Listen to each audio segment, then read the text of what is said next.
சிவ சிவ அன்பே சிவ மரக்கட்டையில் பயணம் செய்யும் அனைத்து அன்பர்களுக்கும் இரவு வணக்கம். இன்றைய சிறப்பு விருந்தினராக வந்திருக்கும் ஈழர் அலமேலு மங்கை நாச்சியார் அம்மா அவர்களை குருவின் சார்பாக வருக வருக என்று வரவேற்கிறேன். கோவைக்காயின் மருத்துவ முகத்தை ஸ்டார்ட் பண்ணிக்கலாம். நன்றி ஐயா. அனைவருக்கும் இனிய இரவு வணக்கம். இந்த அற்புதமான வேலையில ஒரு அற்புதமான தகவல்களை தெரிஞ்சுக்கிறதுக்கு நம்ம அனைவருக்கும் வாய்ப்பளித்த இந்த பிரபஞ்சத்துக்கு நன்றி.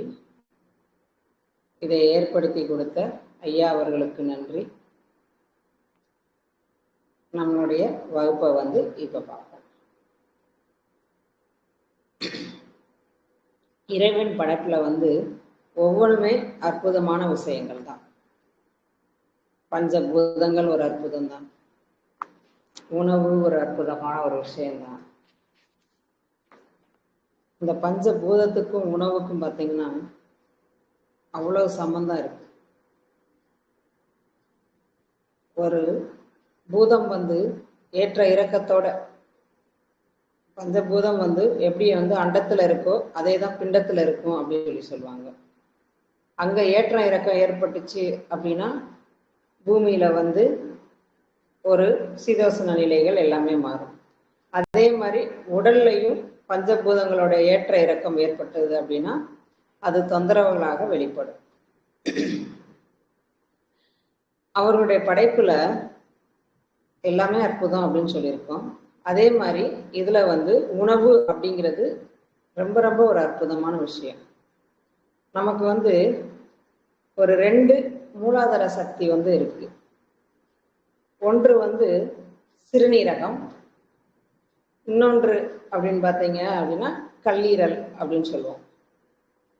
இந்த சிறுநீரக மூலாதாரம் அப்படிங்கிறது எப்படின்னா தாய் தந்தையர் வழியாக வந்தது நமக்கு. இப்ப ஒரு குழந்தை பிறந்துச்சுன்னா அவங்க அப்பா போலயே இருக்கு அப்படின்னு சொல்லுவாங்க.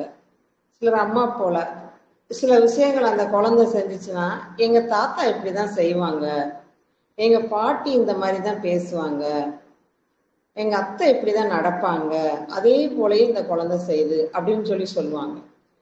இந்த ஜீன் இதெல்லாம் அப்படின்னு பார்த்தீங்க அப்படின்னா இது எந்த மூலாதார சக்தி அப்படின்னா இந்த மாதிரி நம்மளுடைய ஜீன் பரம்பரை பழக்கங்கள்.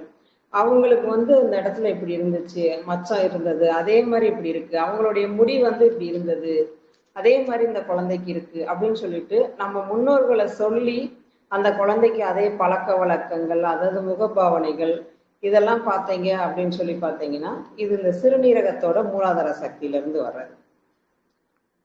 இந்த மூலாதார சக்தி இது ஏன் சொல்றோம் அப்படின்னா ஒரு தாய் நல்லா இருந்தா அப்படின்னா அந்த குழந்தைக்கும் நல்லா இருக்கும்.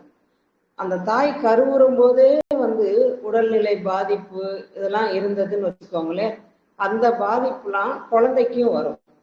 அப்ப அந்த குழந்தை வளர்ந்து வரும்போது அந்த பாதிப்புகளை இருந்தது அப்படின்னா அதை சரி செய்யறதுக்கு கொஞ்சம் ரொம்ப சிரமமா இருக்கும், லேட் ஆகும். அது அவங்கவுங்க கர்ம வினைப்படி அது நேரமாகும். சரிங்களா? அப்ப அதுக்குதான் என்ன சொல்லுவாங்கன்னா அந்த குழந்தை பூ பெய்ததுல இருந்து திருமணமாகி அந்த கருவுறுதல் வரை அவங்க என்ன சொல்லுவாங்கன்னா நல்ல உணவு எடுக்கணும், நல்ல சிந்தனைகள் இருக்கணும், நல்ல பழக்க வழக்கங்கள் இருக்கணும். அப்பதான் அடுத்த தலைமுறையை நல்லா கொண்டு வரணும், நல்ல வாழ்வியல் முறை இருக்கணும் அப்படின்னா இதுக்கு முந்தி முன்னோர்கள் முக்கியத்துவம் கொடுத்து வந்தாங்க. அதனாலதான் பாத்தீங்கன்னா உறவுகள்லயும் திருமணம் பண்ணிட்டு இருந்தாங்க. சரிங்களா? அவங்க அந்த பரம்பரையே நல்ல பரம்பரைப்பா, அவங்களுடைய விஷயமே வீரமான விஷயங்கள், அவங்க நல்ல செல்வமான விஷயங்கள் அப்படின்னு சொல்லிட்டு ஒவ்வொன்றையும் சொல்லி அப்படி திருமணம் செஞ்சு கொடுத்து அந்த பரம்பரை நல்லா வளர்க்கணும் அப்படிங்கிற ஒரு விஷயத்துக்கு சொல்லுவாங்க. நாளடைவுல அது வேற வேற செயல்களாக மாறிவிட்டது. சரிங்களா? அப்ப அந்த மூலாதாரம் நல்லா இருந்தது அப்படின்னா அந்த ஜென்ரேஷனே அடுத்தடுத்து வர்ற சொல்லிய ஜென்ரேஷன் நல்லா இருக்கும். அதுதான் சிறுநீரகத்தோட ஒரு விஷயம். இதெல்லாம் பாரம்பரிய விஷயங்களுக்குள்ள அதை சேர்ந்திருக்கும். அடுத்ததா இன்னொரு மூலாதாரம் சொன்னோம். அது என்ன அப்படின்னா கல்லீரல் அப்படின்னு சொன்னோம். இந்த கல்லீரல் எப்படி, அது இந்த இதனுடைய மூலாதாரம் எப்படி அப்படின்னு பார்த்தீங்கன்னா உணவு தான். நம்ம எடுக்கக்கூடிய இந்த கல்லீரல் ஒண்ணுதான் பாத்தீங்கன்னா உடம்புல உள்ள இருக்க ஆர்கான்லயே பெரிய ஆர்கான். இன்னொன்னு சீக்கிரம் கெட்டு போகாது. அப்படிப்பட்ட கல்லீரவே இன்னைக்கு நமக்கு எடுக்கிறோம் அப்படின்னா பார்த்துக்கோங்களேன், எவ்வளோ பெரிய விஷயங்களை செஞ்சிட்டு இருக்கோம். அது வெட்டுனாலும் வளரக்கூடிய செயல்களை செய்யக்கூடிய ஒரு விஷயம். அப்பேற்பட்ட கல்லீரலையும் அழிக்கிறோம் அப்படின்னா எப்படி மோசமான உணவுகளை வந்து நம்ம எடுத்துக்கிட்டு இருக்கோம்னு பார்த்துக்கோம். சரிங்களா? முழுக்க முழுக்க அழிகிறது இந்த மூலாதாரம் வந்து அம்மா அப்பாவோட ஒரு விஷயத்துல வந்து அந்த குழந்தை வந்து பலவீனமா இருந்தாலும் இந்த கல்லீரல் உணவுங்கிற மூலாதாரத்தை சரி பண்ணணும்னு வச்சுக்கோங்களேன், அந்த குழந்தை சரியாயிடும். அப்ப சரியா வைக்கக்கூடியது கல்லீரலை வச்சீங்க அப்படின்னா மற்ற உள்ளு உறுப்புகளும் கல்லீரலுடைய வேலைகள் அப்படின்னு பார்த்தீங்கன்னா, நீங்க நெட்ல பார்த்தீங்கன்னா கூட ஆயிரக்கணக்கான வேலைகள் இருக்கு. அந்த ஒரு உறுப்பு மட்டும்தான் ஏகப்பட்ட வேலைகளை செஞ்சுக்கிட்டே இருக்கும். சரிங்களா? அதை பாதுகாத்தாலே உடம்புல உள்ள எல்லாத்தையுமே பாதுகாத்துடலாம் அப்படிங்கிற ஒரு விஷயத்துக்கு வந்து சொல்லுவோம். கடைசியில் அதுவே கெட்டு போச்சு அப்படின்னா என்ன சொல்லுவாங்க, இனிமேல் உங்களால ஒன்றும் செய்ய முடியாது. அது வந்து அதை எப்படிலாம் கெடுக்கிறாங்க அப்படின்னா உணவு தான். அந்த உணவு வந்து நீங்க சாப்பிடக்கூடிய ஒரு உணவாகவும் இருக்கலாம். அடுத்து வந்து போதை பழக்க வழக்கங்கள்ல போதை பழக்க வழக்கம்னால வந்து அதனால அழியக்கூடிய ஒரு விஷயமாவும் இருக்கலாம். சரிங்களா? இப்படிலாம் வந்து பார்க்கும்போது அது என்ன ஆகும் அப்படின்னு சொன்னா, இந்த மூலாதாரம் கெட்டு போச்சு அப்படின்னா அவ்வளவுதான். அடுத்து அந்த மனிதனை சரி செய்யக்கூடிய ஒரு விஷயம் வந்து செய்ய முடியாது. இதை சரி பண்ணணும் அப்படின்னு சொன்னா அவங்களுடைய வாழ்நாளையோ தொந்தரவுகளையோ மாத்தி குறைக்கக்கூடிய நாட்கள் வந்து ரொம்ப நல்லா இருக்கும். அவங்க வாழக்கூடிய நாள்கள் தொந்தரவுகள் இல்லாம நன்றாக இருக்கும். இது ஒரு விஷயம். இன்னைக்கு அப்படிப்பட்ட ஒரு விஷயத்துல எந்த ஒரு உணவை பத்தி பார்க்க போறோம் ஆனா அது உணவால காய். அது என்ன காய் அப்படின்னு சொன்னா கோவைக்காய் அப்படிங்கிறத வந்து சொல்லுவோம். இந்த கோவைக்காயோட சிறப்பு அப்படின்னு சொல்லி பார்த்தீங்க அப்படின்னா, இது எங்க வேலை பார்க்கும் அப்படின்னா தோல் மண்டலங்கள்ல வேலை பார்க்கும். தோல் ஒரு மனிதனுக்கு வந்து உடம்பு ஃபுல்லும் இருக்கிற சுவாச உறுப்புகள்ல அதுவும் ஒரு உறுப்பு. தோல் தான் வந்து என்ன பார்த்தீங்க அப்படின்னா உச்சந்தலையில இருந்து உள்ளங்கால் வரை இருக்கும். அதன் மூலமாகவும் சுவாசம் நடைபெறும். அந்த சுவாசங்கள்ல தான் பார்த்தீங்க அப்படின்னா அங்க என்னது வியர்வையா வந்து வெளியேறக்கூடிய ஒரு கழிவை வெளியேற்றக்கூடிய ஒரு வேலையை வந்து இந்த தோல் செய்யும். சரிங்களா? அப்ப அந்த உடம்புல வந்து வேர்க்கிறது வந்து எல்லா பகுதியிலையும் வேர்த்து அந்த உடம்புல உள்ள கழிவுகளை வெளித்தள்ளக்கூடிய வேலையை செய்யும். அப்ப அந்த தோலவே வந்து நம்ம என்ன பண்ணிடுறோம், ஆக்கிரமிப்பு பண்ணிடுறோம். அதை எவ்வளவுக்கு எவ்வளவு கெட்டு போகக்கூடிய வேலையை செய்யறோம். அந்த தோல் எப்படிலாம் வந்து கெட்டு போகுது அப்படின்னு சொல்லி கேட்டோன்னு வச்சுக்கோங்களேன். ஒரு காரணம் வந்து நம்ம என்ன பண்றோம் அப்படின்னா உணவு. அடுத்து ரெண்டாவது பார்த்தீங்க அப்படின்னு சொன்னா இன்னைக்கு யாருக்கும் உழைப்பே இல்லை.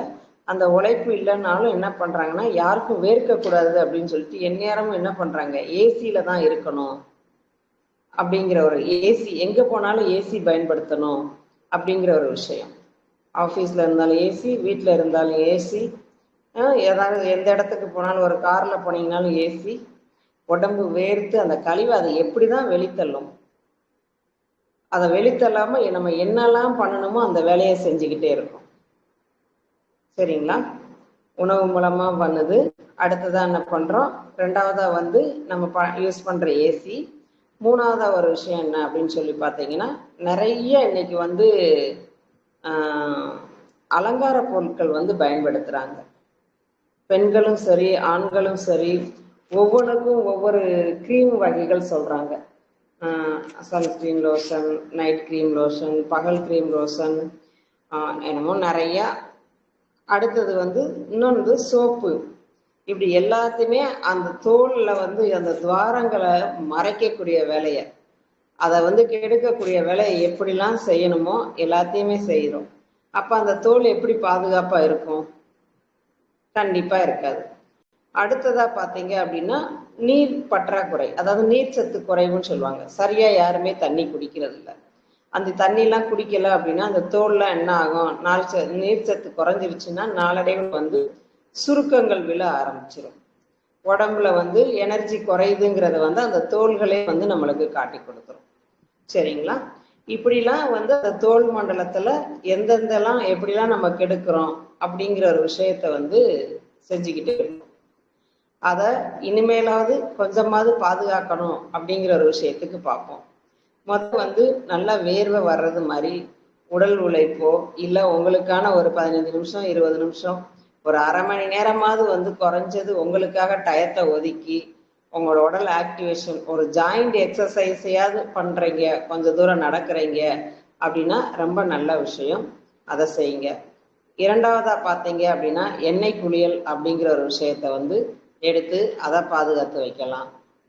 சரிங்களா? அதுக்கடுத்து தேவையில்லாத ரொம்ப வந்து கெமிக்கல் உள்ள சோப்புகளையோ காஸ்மெட்டிக் ஐட்டங்களையோ போட்டுடாம இருந்தீங்க அப்படின்னா ரொம்ப நல்ல விஷயங்கள், அந்த துவாரங்கள் அடைபடாம ரொம்ப நல்லா இருக்கும். அடுத்தது அந்த தோல் மண்டலத்துல வேலை பார்க்கக்கூடியது இந்த கோவைக்காய். இந்த கோவைக்காயோட சிறப்பு என்ன அப்படின்னு சொல்லியிருக்கோம், தோல் மண்டலத்துல வேலை பார்க்குது அப்படின்னு சொல்றோம். சரிங்களா? இந்த கோவைக்காய் பார்த்தீங்கன்னா இன்னைக்கு நிறைய எடுக்க ஆரம்பிச்சிட்டாங்க. கோவைக்காய் எடுத்தா ப்ரெஷருக்கு நல்லது, கோவைக்காய் எடுத்தா சுகருக்கு நல்லது அப்படின்னு சொல்லிட்டு நிறைய பேர் வந்து எடுத்துட்டு இருக்காங்க. அது கொஞ்சம் நெட்ல பார்க்குறாங்க, யூடியூப்ல பார்க்குறாங்க. கோவைக்காய் சாப்பிட்டா டெய்லியும் கோவைக்காய் சாப்பிட்டோம்னா சுகர் குறைஞ்சிருமா, இது சாப்பிட்டா வந்து ப்ரெஷர் குறைஞ்சிரும் அப்படிங்கிற ஒரு விஷயத்த சொல்றாங்க. ஆக்சுவலாக வந்து என்ன உண்மையான ஒரு விஷயம் என்ன அப்படின்னா, இந்த கோவைக்காய்க்கு வந்து கழிவு நீக்கம் செய்யக்கூடிய ஒரு பண்பு வந்து இருக்கு. உடம்புல உள்ள கழிவுகளை வெளியேறக்கூடிய ஒரு அருமையான பண்பு இருக்கு. சரிங்களா? அப்ப நம்மளுடைய உடம்பு கழிவுகளை இந்த கோவக்காய் வந்து தினமும் சாப்பிட்டு வெறும் வயிற்று பச்சையா வெறும் வயிற்றுல சாப்பிட்றதுனாலும் சரி, இல்லை ஒரு ஜூஸை அடிச்சு கொடுக்கும் போது என்ன ஆகும் அப்படின்னு சொன்னா, வந்து பார்த்தீங்க அப்படின்னா இந்த சாப்பிட்ட ஒரு நிறைய பேருக்கு சொல்லுவோம், ஒரு 5 கோவக்காய் எடுத்து சாப்பிடுங்க, ஜூஸ் அடிச்சு சாப்பிடுங்கன்னு சொல்லுவோமே. ஏன்னா ஃபோன் பண்ணுவாங்கன்னா கொஞ்ச நேரத்தில் அம்மா மலம் வந்து ரொம்ப போயிடுச்சு, ஒரு 2-3 தடவை லூஸ் மோஷன் மாதிரி போயிடுச்சு அப்படின்னு தான் சொல்லுவாங்க. அது போறதுக்காக தான் கொடுக்கறது. அந்த உடல்ல கழிவுகளை வந்து அந்த மலத்து மூலமா வெளித்தள்ளக்கூடிய ஒரு வேலையை செய்யக்கூடியது இந்த கோவக்காய். சரிங்களா? அடுத்ததா பார்த்தீங்க அப்படின்னா உடல்ல வந்து இன்னைக்கு வந்து நம்ம வந்து நிறைய வந்து கொழுப்பு உணவுகள் தான் அதிகமா எடுக்கிறது மாதிரி இருக்கு. எண்ணெய் பதார்த்தங்கள் எங்க போனாலும் வந்து நம்ம டீ சாப்பிட்றோம், ஒரு வடை சாப்பிட்றோம், வேற ஏதாவது பொரிச்ச உணவுகள் தான் இன்னைக்கு அதிகமா எடுக்கிறது மாதிரி இருக்கும். அந்த மாதிரி உணவுகள்லாம் வந்து தவிர்க்கவே முடியல அப்படிங்கிற விஷயம். அப்போ என்ன ஆகுது அப்படின்னா கொழுப்புக்கள் வந்து அதிகமா படிய ஆரம்பிச்சுது உடம்புல வந்து. அந்த கொழுப்புக்களை, கெட்ட கொழுப்புக்களை, நல்ல கொழுப்புங்கிற ஒரு விஷயம் இருக்கணும் கண்டிப்பா. கொழுப்பு இருந்தால் தான் நம்ம உடம்பே வந்து எனர்ஜியா இருக்கும், ஆக்டிவேஷனா இருக்கும்.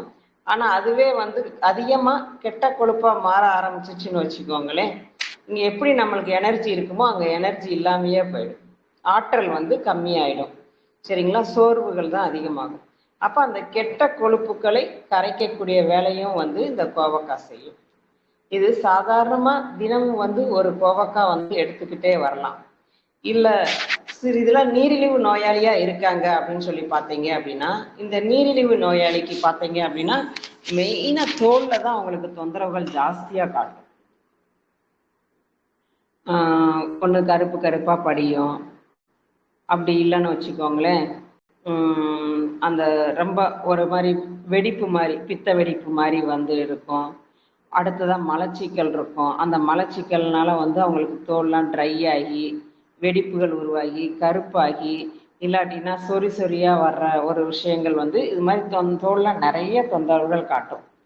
அந்த தொந்தரவுகளை வந்து நம்ம சரிப்படுத்தணும், செய்யணும் அப்படின்னா இந்த கோவக்காய் தான் அருமருந்து. அப்படி அதிகமா தோல்ல தொந்தரவா இருக்கு அப்படின்னா இவங்களுக்கு வந்து ஒரு 11 நாளைக்கோ இல்லை 15 நாளைக்கோ அவங்க தொந்தரவுகள் பொறுத்து வந்து தினமும் 5 காவையை வந்து கோவக்காவை எடுத்து அதை ஜூஸ் அடித்து அந்த ஜூஸை வந்து எடுத்துட்டு வந்தாங்க, காலையில் வெறும் வயிற்றுல எடுத்தாங்க அப்படின்னா எடுத்த கொஞ்ச நேரத்தில் வந்து மலம் வந்து ரொம்ப வந்து ஈஸியாக வரும். மலச்சிக்கல் உள்ளவங்களும் இதை பயன்படுத்தலாம், வெளியேற்றி விட்டுரும். அடுத்ததாக பார்த்தீங்க அப்படின்னா இந்த கோவக்காய் உள்புறமாக மட்டும் கிடையாது, வெளிப்புறமாகவும் பயன்படுத்தலாம். இதில் வந்து 2 வகை கோவக்காய் இருக்கும். இன்னைக்கு நம்மளுக்கு மார்க்கெட்டில் கிடைக்கிறது பார்த்தீங்க அப்படின்னா அந்த கோவக்காய் தான் வந்து சாதாரண ப்ரெஷருக்கு சுகருக்கு டெய்லி வந்து சாப்பிட்றது. வெள்ளரிக்காய் மாதிரி டேஸ்ட்டில் இருக்கும், வெள்ளரிக்காய் வகையாக சேர்ந்துதான் இருக்கிறது மாதிரி இருக்கும். அதை வந்து சாப்பிட்டுக்கலாம். இன்னொரு சில கோவக்காய் பார்த்தீங்கன்னா மழை பெஞ்சது அப்படின்னா நம்ம ஏரியாவில் பார்த்தீங்க அப்படின்னா நிறைய கொடிகள் படர்ந்து இருக்கும். அந்த கொடிகள் மேலே வந்து நிறைய கோவக்காய் இருக்கும். அதில் வந்து அந்த பழம் பழுத்துருச்சுன்னு வச்சுக்கோங்களேன், கிளி கண்ணில் பார்த்ததுன்னா விடாது. கிளி கோவ பழத்தை வந்து ரொம்ப விரும்பி சாப்பிடக்கூடிய ஒரு விஷயமா இருக்கும். அதுவே அந்த கோவ பழம் பார்த்தீங்க அப்படின்னா இருதயத்துக்கு வந்து இருதயம் சார்ந்த தொந்தரவுகளுக்கு வந்து அப்படி ஒரு அற்புதமான உணவா செயல்படுது அப்படின்னா அந்த கோவை பழம் தான். அந்த அதுல விளைஞ்ச அந்த கோவக்காயை பார்த்தீங்க அப்படின்னா சாப்பிடவே முடியாது, பயங்கர கசப்பா இருக்கும். பாவக்காயை விட பல மடங்கு கசப்பா இருக்கும் அந்த கோவக்காயில. அதை என்ன பண்ணுவாங்க அப்படின்னா வத்தல் போடுவாங்க. அந்த மாதிரி காய்கறிகள்லாம் சீசன் அப்போ நிறைய கிடைச்சிச்சுன்னா பிடுங்கி வத்தலா போட்டு அந்த வத்தலை வந்து பொரிச்சு சாப்பிட்ட வேலையை வந்து செய்வாங்க. சரிங்களா? அப்போ பழமா எடுத்தீங்க அப்படின்னா இருதயம் சார்ந்த தொந்தரவுகளை வந்து சரி பண்ணலாம். அந்த பேச்சு குறைபாடு, பேச்சுல வந்து தெளிவின்மை இருக்கு அப்படிங்கிறவங்களுக்குலாம் அந்த கோவை பழத்தை வந்து அவங்களுக்கு ஃப்ரெஷ்ஷாக கிடைச்சிச்சுன்னா சாப்பிட்டுக்கிட்டே வந்தாங்க அப்படின்னா தொந்தரவுகள் வந்து நல்லாவே மாறும். தினமும் ஒரு 2 அல்லது 3 பழங்களாவது வந்து சாப்பிட்டுக்கிட்டே வரலாம். அடுத்தது என்ன அப்படின்னு சொல்லி பார்த்தீங்க அப்படின்னா அந்த காய் வந்து வத்தல் போட்டுக்கலாம் அப்படின்னு சொல்லியிருக்கோம். அதை காய வச்சு பக்குவப்படுத்தி வத்தலா வச்சு நம்ம மதிய உணவுல வந்து பொரிச்சியோ இல்லாட்டினா அதை பொடி செய்து அந்த பொடியில வந்து சூடான சாதத்துல வந்து நெய் விட்டு அந்த பொடியை வச்சு சாப்பிடும்போது என்ன ஆகும் அப்படின்னா அந்த கசப்பு தன்மையினால சுகர் குறையும். சிறுநீர் வந்து அடக்க முடியாம போய்கிட்டு இருக்கும் பார்த்தீங்களா? இது வந்து நீரிழிவு நோயாளிகளுக்கு வந்து அதிகமாக இருக்கும். இல்லாட்டினாலும் சிறுநீரகம் பலவீனமாக இருக்கிறவங்களுக்கும் பார்த்தீங்க அப்படின்னு சொன்னால் அந்த நீர் வந்து அடக்க முடியாமல் போனது மாதிரி இருக்கும். அப்படி உள்ளவங்களுக்குலாம் இந்த மதிய உணவுல வந்து அந்த பொடியை சேர்த்து எடுத்துக்கிட்டே வந்தோம் அப்படின்னு சொன்னால் அந்த தொந்தரவுகள் வந்து மாற ஆரம்பிக்கும். இதில் இன்னும் ஒரு முக்கியமான அருமருந்து என்ன அப்படின்னு பார்த்தீங்கன்னா கோவை இலை. நீங்கள் மார்க்கெட்டில் கிடைக்கிற காய்களுக்கு வந்து கோவை இலை கிடைக்காது. உங்கள் ஏரியாவில் அது நீங்கள் வந்து கிராமப்புறமாக இருந்தாலும் சரி நகரப்புறமாக இருந்தாலும் சரி மழை பெஞ்சு எங்கிட்ட ஒரு செடி கொடிகள் இருந்துச்சுன்னா நிறைய படர்ந்து இருக்கும். அந்த கோவை இலையை அரைச்சி நம்ம மேல் பூச்சாவும் பயன்படுத்தலாம். கோவை இலையோட கொஞ்சோட மஞ்சள் சேர்த்து வச்சு அரைச்சி குளிச்சுட்டு வந்தாங்க அப்படின்னா தோலில் பூஞ்சான் அப்படின்லாம் சொல்லுவாங்க. இந்த பூஞ்சான்கள்னால வந்து தோல் வந்து அவங்களுக்கு வந்து ரொம்ப தொந்தரவுகள் ஏற்பட்டுக்கிட்டே இருக்கு. இன்னும் சிலருக்கு பார்த்தீங்கன்னா எந்த ஒரு சின்ன ஒரு விஷயம்னாலும் தோல் உடனே அலர்ஜி ஆகி அவங்களுக்கு காட்டி கொடுத்துரும். கருப்பாவோ சிவப்பாவோ இல்லை அரிக்க ஆரம்பிக்கக்கூடிய ஒரு விஷயங்கள்லாம் செய்யும். அப்போ அப்படி உள்ளதுக்கெல்லாம் பார்த்தீங்க அப்படின்னா இந்த கோவை இலையை வந்து அரைச்சி நல்லா என்ன பண்ணலாம் அப்படின்னா மேல் பூச்சா ஒரு 10 நிமிஷம் to 20 நிமிஷம் ஊற வச்சு நீங்கள் அந்த குளிச்சுக்கிட்டே வந்தீங்கன்னா டெய்லியும் வேற சோப்பு எதுவும் பயன்படுத்தக்கூடாது. இதை வச்சு அப்படியே குளிச்சுக்கிட்டு இருந்தீங்கன்னு வச்சுக்கோங்களேன், அவங்களுக்கு வந்து அந்த தோல் தொற்றுகள் தோல் நோயில் வர்றது தோல் நோய் மட்டும் கிடையாது, அதனால் வர தொற்றுகளும் வந்து சரியாகி அவங்களுக்கு வந்து நாளடைவில் மாறிடும். இப்படி பூச்சாவும் பயன்படுத்திக்கலாம். அதே இலையை வந்து அதிகமான தோல் தொந்தரவுகள் இருக்கு, இந்த அந்த நீரிழிவு நோயாளிக்கு வந்து பார்த்தீங்கன்னா கால் புறம் கருப்பு கருப்பாக படிஞ்சு, அதாவது வந்து கருநிறம் அப்படிங்கிறதுக்கு முன்னே ஒரு செந்நிறமாக வரும். அந்த செந்நிறம் ரொம்ப இதாகி பார்த்தீங்கன்னா கருப்பு நிறமாக மாறிடும். சரிங்களா? அந்த செந்நிறம் இருக்கும்போது வந்து நீங்கள் இடப்பட்டிருக்கு அப்படின்னா அந்த மாதிரி உள்ள நோயாளிக்கு வந்து இதை அரைச்சி இதோட கொஞ்சம் மிளகு ஒரு 10 இலை தான், ரொம்பலாம் வேண்டாம். அந்த இலையை வந்து ஒரு 10 இலை எடுத்துக்கிட்டு ஒரு 5 மிளகு, அரை ஸ்பூன் சீரகம், ஒரு கல் உப்பு, இதை வச்சு நல்லா அம்மி இருந்ததுன்னா அம்மியில் அரைச்சி, அம்மி இல்லைனாலும் மிக்சியில் கொஞ்சம் லைட்டாக தண்ணி விட்டு அடித்து அந்த சாறை எடுத்து குடிச்சிட்டு வந்தாங்க அப்படின்னா இந்த தோல் நோய்கள் வந்து உள்ளுக்கு எடுக்கும் போதும் வந்து இது வந்து உடனே மலத்து வழியே அந்த கசடுகளை வெளியேற்றக்கூடிய உடனே வேலை செய்யக்கூடிய வேலையை செஞ்சுட்டு காயோட வேலை வந்து ஒரு 2 மணி நேரம் 3 மணி நேரம் கழிச்சு வந்து அதை கழிவை வெளியேற்றுற வேலையை பார்த்தது அப்படின்னா இது வந்து ஒரு அரை மணி நேரத்திலேயே வந்து உள்ள போன இது காலையில வெறும் வயிற்றுல அந்த சாரை மட்டும் எடுத்து பையா சப்பி குடிக்கணும். அப்பதான் வந்து அது என்ன பண்ணும் அப்படின்னா ரத்தத்துல வந்து கலக்கும். ரத்தத்துல உள்ள நச்சுக்களையும் நீக்கி ரத்தம் வந்து சுத்தியடையக்கூடிய செயலை செய்யும். ரத்தம் சுத்தம் இல்லைன்னா தான் வெளியில நம்மளுக்கு நிறைய தொந்தரவுகளாக காட்டும். அந்த ரத்தத்தை சுத்திகரிப்பு பண்ணக்கூடிய வேலையும் இந்த செயல் செய்யும். இப்படி செய்யும் போது வந்து பார்த்தீங்க அப்படின்னா ரத்தம் சுத்திகரிப்பு அடையும், கழிவுகள் நீங்கும், உடல் வந்து ரொம்ப ஆரோக்கியமா ஒரு நல்ல செயல்பாட்டில் இருக்கிறது மாதிரி நம்மளே வந்து நல்லா உணரலாம்.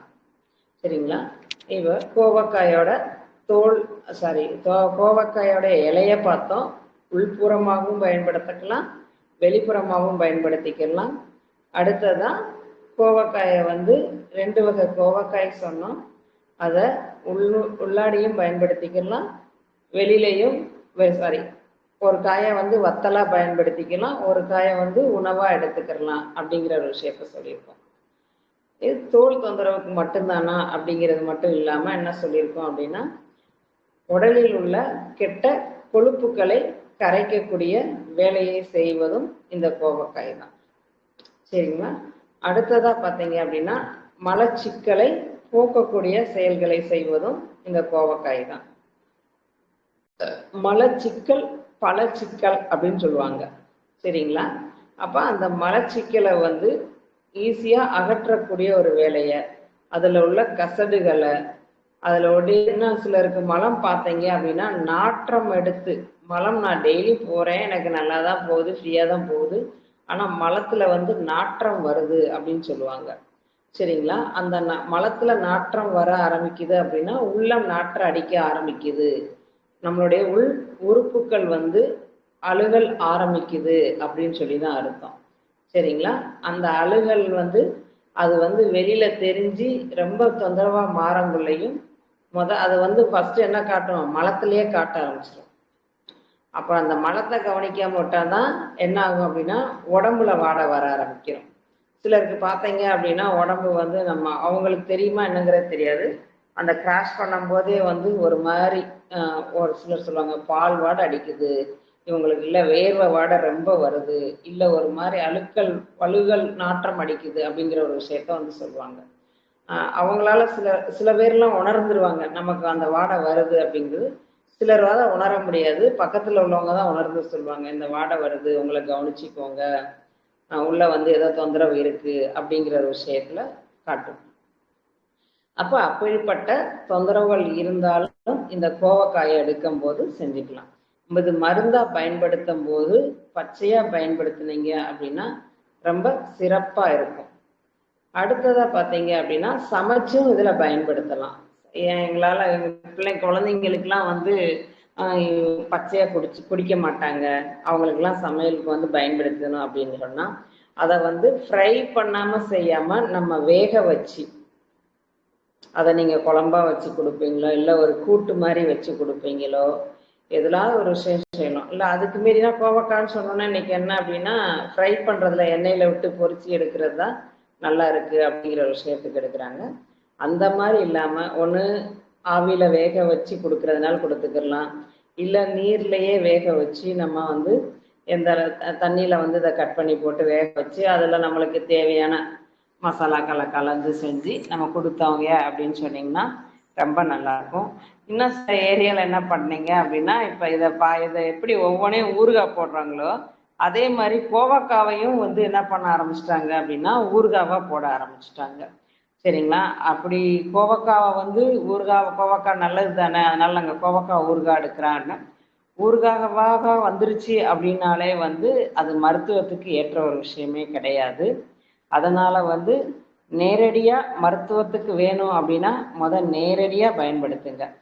அப்படி இல்லை அப்படின்னு சொன்னா நீங்க வேக வச்சு இந்த முறையிலையா சமைக்கும் போது வேக வச்சு பயன்படுத்துங்க. அதாவது தொக்கா மாத்திரேன் ஊறுகாய் மாத்திரேன் அப்படிங்கிறதுல வந்து கண்டிப்பா வந்து 100% வந்து கிடைக்காது. ஏதோ ஒரு 5% 10% பலன் வந்து கிடைக்குமே தவிர மற்றபடி முழுமையான பலன்கள் வந்து கண்டிப்பா கிடைக்காது. இந்த கோவக்காயை கோவை இலை மழை பெஞ்சது செஞ்சதுன்னா நிறைய இருக்கும். இன்னும் பார்த்தீங்க அப்படின்னா மலைப்பகுதிகள் இந்த நீர் ஓடைகள் போகிற பகுதிகளில் அதிகமாக இது கிடைக்கும். அப்படி இருக்கும்போது நீங்கள் தயவு செஞ்சு நம்ம எதெல்லாம் குப்பைன்னு நினைக்கிறோமோ அது என்ன அது அப்படின்னா நம்ம உடம்புல உள்ள குப்பையை வந்து வெளியேற்றக்கூடிய ஒரு வேலையை செய்யுது. அதே போல் இன்னொரு கருத்தையும் நான் சொல்லிக்கிறேன், எல்லாமே கேட்டுட்டு எல்லாத்தையும் எடுத்து சாப்பிட்றோம் எல்லாமே செய்யறோம் அப்படிங்கிற தவறை வந்து செய்யாதீங்க. உங்களுக்கு தெரிந்த ஒரு நபர்கள்கிட்ட என் உடம்புல இந்த மாதிரி இருக்கு, இதுக்கு வந்து நம்ம என்ன சாப்பிடலாம், சில நிறைய ஹீலர்ஸ்கள் அங்கங்க இருக்காங்க, அவங்ககிட்ட ஒரு கன்சல்ட் பண்ணிட்டு சாப்பிடுங்க. இன்னும் ஒரு சிலர் எல்லாமே அதை ட்ரை பண்றேன், அதுக்கு இது நல்லது இதுக்கு நல்லது சாப்பிட்டுட்டு அதுவுமே அவங்கள தொந்தரவுல கொண்டு வந்த ஒரு விஷயம் பார்த்தீங்க அப்படின்னா அதிகமா இருக்கு. அப்படி ஒரு தொந்தரவு கொண்டு வராம தயவு செஞ்சு நம்ம வந்து நம்ம உடம்ப வந்து பாதுகாப்போம். இதுக்கு முக்கியமான ஒரு விஷயமே நம்ம வாழ்வியல் முறை வந்து நல்லா இருக்கணும். அந்த வாழ்வியல் முறை அப்படிங்கிறது வந்து ஒரு நேரமான ஒரு விஷயத்துல வந்து சரியான முறையில தூங்கி எந்திரிக்கணும். சரியான முறையில வந்து உணவுகளை எடுத்துக்கிறணும். எண்ணெய் குளியல் அப்படிங்கிறது நம்மளுடைய பூமியில வந்து ஒரு ரொம்ப முக்கியமான ஒரு விஷயம். அது வந்து இன்னைக்கு ரொம்ப அழிஞ்சிக்கிட்டே வருது. அதை வந்து எடுத்தோம் அப்படின்னாலே நிறைய தொந்தரவுகள் மாறக்கூடிய ஒரு விஷயத்த செய்யுது. அதனால இப்படிலாம் நம்ம மாத்தி வரும்போது ரொம்ப நல்லா இருக்கும். அப்ப அதோட நம்மளுக்கு இயற்கை தந்த நிறைய காய்கறிகள், பழங்கள், கீரை வகைகள், கொட்டைகள் அப்படின்னு சொல்லிட்டு நிறைய விஷயங்கள் நம்மகிட்ட இருக்கு. அதுல இந்த காய்கறியும் ஒரு மகத்துவமான விஷயங்கள். இந்த காய்கறிகளையே வந்து உணவுல வந்து சேர்க்கணும். இன்னைக்கு காய் அப்படிங்கிற விஷயம் மாதிரி கறி அப்படிங்கிற ஒரு விஷயம்தான். வாரத்துல 7 நாளும் அசைவ உணவு சாப்பிட்றவங்க இருக்காங்க. வாரத்துல 2 நாள் 3 நாள் சாப்பிட்றவங்களும் இருக்காங்க. சரிங்களா? அப்படிங்கும்போது அது எடுத்து எடுத்து என்ன அப்படின்னா நம்மளுக்கு அதிகப்படியான வியாதிகளையும் மந்தத்தன்மையும் ஏற்படுத்தி தான் கொண்டுகிட்டு இருக்காங்க. அதை எந்த உணவு எடுக்கிறீங்களோ அந்த உணவுக்கேற்ற உடல் உழைப்பு இல்லாம மொத்தத்துக்கும் அவங்க வந்து என்ன ஆகுறாங்க அப்படின்னா ஒரு நோயாளியா மாறக்கூடிய ஒரு விஷயங்கள். அதாவது கடையில பார்த்ததெல்லாம் கண்ணில் கண்டதெல்லாம் கலர் கலரா இருக்கிறதெல்லாம் சாப்பிடணும்னு நினைக்கும் போது என்ன ஆகுது அப்படின்னு சொன்னா கலர் கலரா நம்மளுக்கும் வியாதிகள் வந்து வர ஆரம்பிச்சிருது. கடைசியா மன அழுத்தம் பண அழுத்தமாக மாறி அது வந்து அந்த குடும்பத்தையே வந்து அழிக்கக்கூடிய செயல்களை வந்து செஞ்சிட்டு வருது. அதுலலாம் இருந்து விடுபட்டு நம்ம வந்து ஆரோக்கியமா வாழ்வோம் அப்படின்னு சொல்லிட்டு நான் இந்த உரையை முடிக்கிறேன். இது பற்றின கேள்விகள் இருந்தது அப்படின்னு சொன்னா நீங்க தாராளமா கேட்கலாம். நன்றி.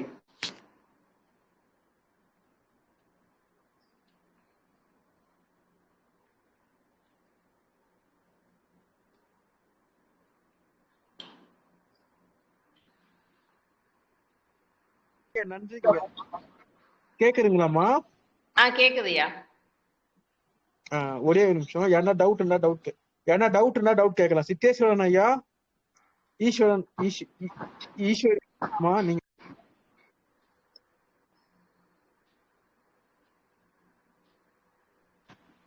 சித்தேஸ்வரன் ஐயா,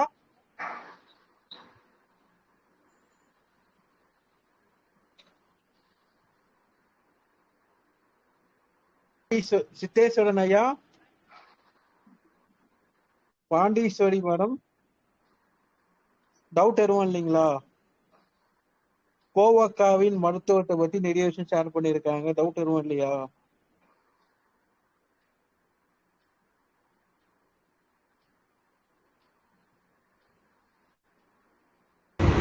ஹலோ, வணக்கம். ஹலோ வணக்கம். அண்ணி கேக்குதா? கேக்குதுமா. வணக்கம், சொல்லுங்க. இந்த பழம் தான் சாப்பிட்டா அந்த திக்கி திக்கி பேசுறது சரியாகுமா? பழமா காயா? ஆமா, அது பழம். அது வந்து நாட்டு கோவக்காயில உள்ள ஒரு பழம். அது எப்படி அப்படின்னா இருதயம் சம்பந்தப்பட்ட பிரச்சனைகள் இருக்கிறவங்களுக்கு தான் அந்த திக்குவாயு வரும். சரிங்களா? அவங்களுக்கு இருதய பலவீனம் இருக்கும். அப்படிலாம் உள்ளவங்களுக்கு அந்த கோவப்பழத்தை வந்து தொடர்ந்து சாப்பிட்டு வரணும்.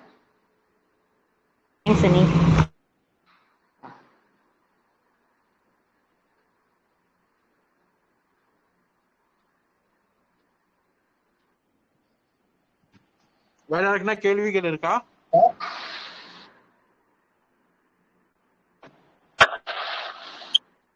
சரிங்கம்மா, நன்றிங்கம்மா. முடிச்சுக்கலாம். ரொம்ப நல்லா இருந்தது. Thank you so much. முடிச்சுக்கலாம். நன்றி.